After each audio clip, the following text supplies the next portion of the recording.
ಸರ್ಕಾರಿ ಶಾಲೆ ಮತ್ತು ಸರ್ಕಾರಿ ಶಾಲೆಗಳ ಶಿಕ್ಷಕರು ಕೂಡ ಗಮನಿಸಬೇಕಾದ ಸುದ್ದಿ ಇದು. ಸರ್ಕಾರಿ ಶಾಲೆಯಲ್ಲಿ ಖಾಲಿ ಹುದ್ದೆಗಳ ಭರ್ತಿಗೆ ಶಾಲಾ ಅಭಿವೃದ್ಧಿ ವೇದಿಕೆ ಆಗ್ರಹಿಸಿದ್ದಾರೆ.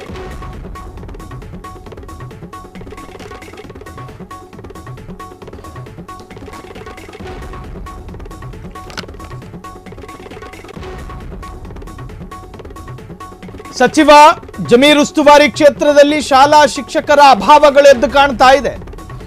ಪೂರ್ವ ಪ್ರಾಥಮಿಕ ಮತ್ತು ಪ್ರೌಢ ಶಾಲೆಯಲ್ಲಿ ಖಾಲಿ ಹುದ್ದೆಗಳ ಭರ್ತಿಗೆ ಶಿಕ್ಷಕರು ಸಿಗ್ತಾ ಇಲ್ಲ. ಸರ್ಕಾರಿ ಶಾಲಾ ಅಭಿವೃದ್ಧಿ ವೇದಿಕೆಯಿಂದ ಡಿಸಿ ದಿವಾಕರ್ ಮೂಲಕ ಸರ್ಕಾರಕ್ಕೆ ಮನವಿ ಮಾಡಿಕೊಳ್ಳಲಾಗ್ತಾ ಇದೆ.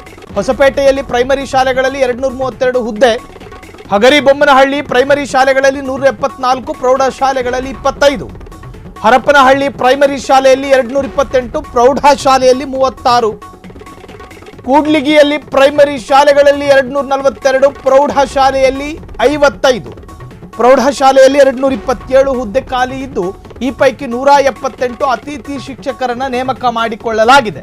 ಆದರೆ ಅತಿಥಿ ಶಿಕ್ಷಕರಿಗೆ ಸರಿಯಾದ ಸಂಬಳವನ್ನ ಸರ್ಕಾರ ಕೊಡಬೇಕು. ಅಷ್ಟೇ ಅಲ್ಲದೆ ಪೂರ್ವ ಪ್ರಾಥಮಿಕ ಶಾಲೆಯಲ್ಲಿ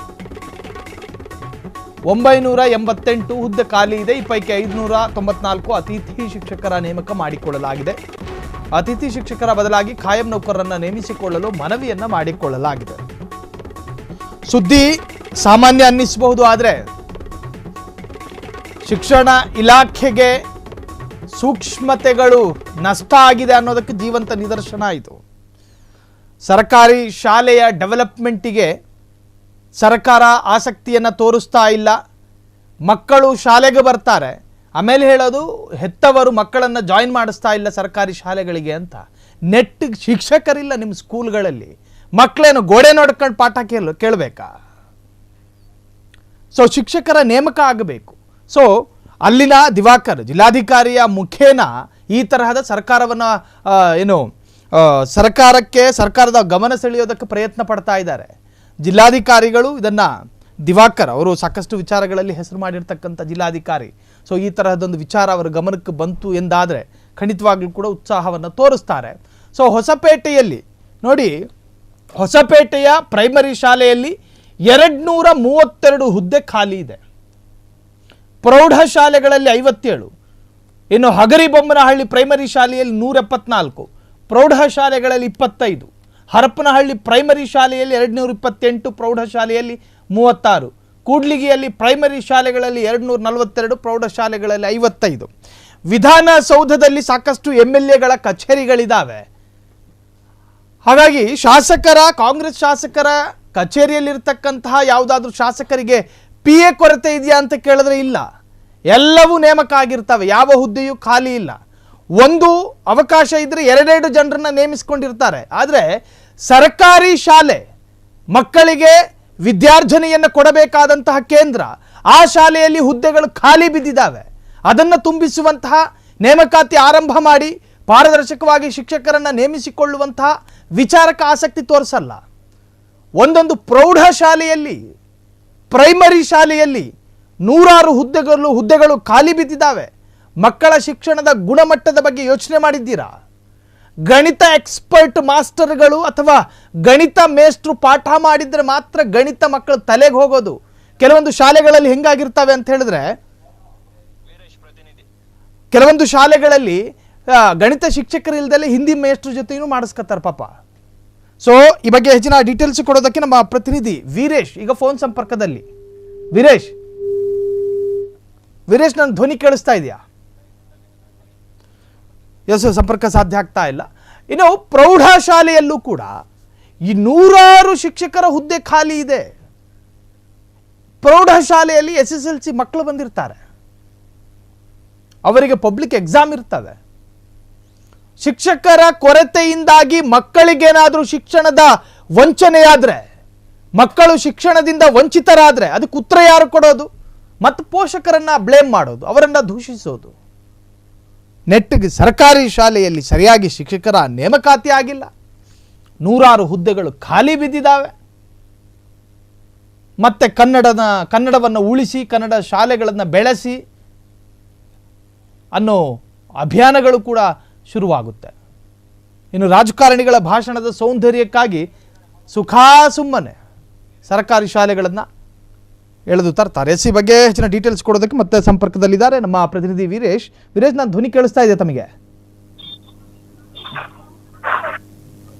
ವೀರೇಶ್, ಖಂಡಿತ ವೀರೇಶ್, ಇದು ಕನ್ನಡ ಶಾಲೆಗಳ ಪರಿಸ್ಥಿತಿ ಹಿಂಗಾದ್ರೆ ಇದಕ್ಕೆ ಪರಿಹರಿಸಬೇಕಾದಂತಹ ಜನಪ್ರತಿನಿಧಿಗಳು ಈ ಬಗ್ಗೆ ಆಸಕ್ತಿಯನ್ನು ವಹಿಸ್ತಾ ಇಲ್ಲ. ಈಗಾಗಲೇ ಜಿಲ್ಲಾಧಿಕಾರಿಯ ಮುಖ್ಯವಾಗಿ ಸರ್ಕಾರದ ಗಮನ ಸೆಳೆಯುವಂತ ಪ್ರಯತ್ನ ನಡೆದಿದೆ. ಏನಿದೆ ಈ ಬಗ್ಗೆ ಹೆಚ್ಚಿನ ಡೀಟೇಲ್ಸ್ ವೀರೇಶ್? ಖಂಡಿತ ಶೈಲಿ, ಈಗಾಗಲೇ ಹೊಸಪೇಟೆ ಮತ್ತು ಹೊಸಪೇಟೆ ಗ್ರಾಮಾಂತರ ಸೇರಿದಂತೆ ಸುಮಾರು ಪ್ರೌಢಶಾಲೆ ಮತ್ತು ಪ್ರಾಥಮಿಕ ಶಾಲೆ ಒಂದು ವಾತಾವರಣ ಯಾವ ರೀತಿ ಆಗಿದೆ ಅಂದ್ರೆ ಸರ್ಕಾರಿ ಶಾಲೆ ಮಕ್ಕಳು ಬಂದ್ರು ಕೂಡ ಮಕ್ಕಳಿಗೆ ಸರಿಯಾಗಿ ಪಾಠ ಹೇಳ್ಕೊಡದಂತ ಪರಿಸ್ಥಿತಿ ಈಗ ನಿರ್ಮಾಣವಾಗಿರುವಂತದ್ದು. ಮತ್ತು ಈಗಾಗಲೇ ಸರ್ಕಾರಿ ಶಾಲೆಯಲ್ಲಿ ಸುಮಾರು 100ಕ್ಕೂ ಹೆಚ್ಚು ಅಂದ್ರೆ ಜಿಲ್ಲೆಯ ತಾಲೂಕು ವ್ಯಾಪ್ತಿ ಮತ್ತು ಗ್ರಾಮೀಣ ವ್ಯಾಪ್ತಿಯಲ್ಲಿರುವಂತಹ ಸುಮಾರು 100 ಶಾಲೆಗಳಿಗೆ ಈಗಾಗಲೇ ಸುಮಾರು 900ಕ್ಕೂ ಹೆಚ್ಚು ಶಿಕ್ಷಕರು ಕೂಡ ಈಗಾಗಲೇ ನೇಮಕಾತಿ ಹುದ್ದೆ ಇಲ್ಲ. ಹಾಗಾಗಿ 500ಕ್ಕೂ ಹೆಚ್ಚು ಜನ ಈಗಾಗಲೇ ಕಾಂಟ್ರಾಕ್ಟ್ ಬೇಸಿಸ್ ಮೇಲೆ ಅವ್ರನ್ನು ಈಗಾಗಲೇ ನೇಮಕ ಮಾಡಿಕೊಂಡಿರುವುದು ಒಂದ್ ಕಡೆ ಆದ್ರೆ, ಮತ್ತೊಂದು ಕಡೆ ಆ ಹುದ್ದೆಗಳನ್ನು ಕೂಡ ಭರ್ತಿ ಮಾಡಿ ಅಂತ ಸರ್ಕಾರಕ್ಕೆ ಎಷ್ಟೇ ಬಾರಿ ಮನವಿ ಮಾಡಿದ್ರು ಕೂಡ ಇದುವರೆಗೂ ಯಾವುದೇ ರೀತಿಯಾಗಿ ಕ್ರಮ ಕೂಡ ಕೈಗೊಂಡಿಲ್ಲ ಮತ್ತು ಇದರ ಬಗ್ಗೆ ಯೋಚನೆ ಕೂಡ ಮಾಡಿಲ್ಲ. ಹಾಗಾಗಿ ಮಕ್ಕಳು ಕೂಡ ಶಾಲೆಗೆ ಬಂದು ಸುಮ್ಮನೆ ವಾಪಸ್ ಹೋಗುವಂತ ಪರಿಸ್ಥಿತಿ ಈಗ ನಿರ್ಮಾಣವಾಗಿರುವಂತದ್ದು. ಸದ್ಯಕ್ಕೆ ಈಗಾಗಲೇ ಈ ಒಂದು ಶಾಲಾ ಅಭಿವೃದ್ಧಿ ವೇದಿಕೆ ವತಿಯಿಂದ ಈಗಾಗಲೇ ಜಿಲ್ಲಾಧಿಕಾರಿ ದಿವಾಕರ್ ಅವರಿಗೆ ಈಗಾಗಲೇ ಮನವಿ ಮೂಲಕ ಈಗಾಗಲೇ ಸರ್ಕಾರಕ್ಕೆ ಒಂದು ಎಚ್ಚರಿಕೆ ಕೂಡ ಅಲ್ಲಿರುವಂತಹ ಸ್ಥಳೀಯರು ವೇದಿಕೆ ಶಾಲಾ ಸಿಬ್ಬಂದಿಗಳು ಕೂಡ ಈಗಾಗಲೇ ನೀಡಿರುವಂತದ್ದು. ಸುಮಾರು 100 ಶಾಲೆಯ ಶಿಕ್ಷಕರು ಕೂಡ ನೇಮಕಾತಿ ಇದೆ. ಹಾಗಾಗಿ ಕೂಡಲೇ ನೇಮಕ ಮಾಡಿ ಮತ್ತು ಈಗ ಖಾಲಿ ಇರುವ ಹುದ್ದೆಗಳನ್ನು ಕೂಡ ಭರ್ತಿ ಮಾಡಿ ಅಂತ ಒಂದು ಮನವಿಯನ್ನು ಕೂಡ ಈಗಾಗಲೇ ಹೇಳಿರುವಂತದ್ದು. ಮತ್ತು ಪ್ರಮುಖವಾಗಿ ಹೊಸಪೇಟೆ ಹಡಗ್ಲಿ, ಹಗರಿಬೊಮ್ಮನಹಳ್ಳಿ, ಹರಪನಹಳ್ಳಿ ಸೇರಿದಂತೆ ಸುಮಾರು ಕೂಡ್ಲಿಗೆ ಸೇರಿದಂತೆ ಸುಮಾರು 178 ಅತಿಥಿ ಶಿಕ್ಷಕರನ್ನು ನೇಮಕ ಮಾಡಿ ನಾಮಕಾವಸ್ಥೆ ಈಗಾಗಲೇ ಸರ್ಕಾರ ಮುಂದಾಗಿರುವಂತದ್ದು. ಮತ್ತು ಇನ್ನು ಉಳಿದ ಇಲಾಖೆಯಲ್ಲಿ ಕೂಡ ಸುಮಾರು ಭರ್ತಿ ಇರುವಂತ ಕಾರಣ ಹಿನ್ನೆಲೆಯಲ್ಲಿ ಈಗಾಗಲೇ ಅಧಿಕಾರಿಗಳು ಕೂಡ ಈಗಾಗಲೇ ತರಾಟೆಗೆ ತೆಗೆದುಕೊಂಡಿರುವಂತದ್ದು ಮತ್ತು ಮಕ್ಕಳು ಕೂಡ ಶಾಲೆಗೆ ಸರಿಯಾಗಿ ಹೋಗದೆ ಮತ್ತು ಪಾಠ ಕಲಿಯದೆ ವಾಪಸ್ ಬರುವಂತ ಪರಿಸ್ಥಿತಿ ನಿರ್ಮಾಣ ಆಗಿದೆ ಅನ್ನೋ ಒಂದು ಮಾತನ್ನು ಕೂಡ ಈಗಾಗಲೇ ಅಲ್ಲಿ ಹೋರಾಟ ಮಾಡುವ ಮೂಲಕ ಸರ್ಕಾರಕ್ಕೆ ಒಂದು ಮನವಿ ಮೂಲಕ ಎಚ್ಚರಿಕೆ ನೀಡಿರುವಂತದ್ದು. ಆದಷ್ಟು ಬೇಗ ಇಲಾಖೆ ಈ ಒಂದು ಖಾಲಿ ಇರುವ ಹುದ್ದೆಗಳನ್ನು ಭರ್ತಿ ಮಾಡಬೇಕು ಅನ್ನೋ ಒಂದು ಮನವಿ ಈಗಾಗಲೇ ಹೋರಾಟಗಾರರು ಡಿಸಿ ಮೂಲಕ ಸರ್ಕಾರಕ್ಕೆ ಕೊಟ್ಟಿರುವಂತದ್ದು. ಥ್ಯಾಂಕ್ ಯು ವೀರೇಶ್, ತಮ್ಮೆಲ್ಲ ಡೀಟೇಲ್ಸ್ಗೆ. ಇದು ಅತ್ಯಂತ ಆತಂಕಕಾರಿಯಾದಂಥ ವಿಚಾರ. ಇದು ಒಂದು ಶಿಕ್ಷಣ ಕ್ಷೇತ್ರದಲ್ಲಿ ಈ ತರಹದ್ದೊಂದು ದೈತ್ಯ ಅಭಾವ, ಇದು ಸಣ್ಣ ಪುಟ್ಟ ಶಿಕ್ಷಕರ ಕೊರತೆಯಲ್ಲ. ಇವತ್ತು ಜಿಲ್ಲಾಧಿಕಾರಿ ದಿವಾಕರ್ ಅವರನ್ನು ಭೇಟಿಯಾಗಿ ಮನವಿಯನ್ನು ಕೂಡ ಸಲ್ಲಿಸಿದ್ದಾರೆ. ಆದರೆ ದಿವಾಕರ್ ಅವರು ಇದನ್ನು ಅತ್ಯಂತ ಪರಿಣಾಮಕಾರಿಯಾಗಿ ಸರ್ಕಾರದ ಗಮನಕ್ಕೆ ತರುವಂಥ ಪ್ರಯತ್ನಗಳನ್ನು ಮಾಡಬಹುದು.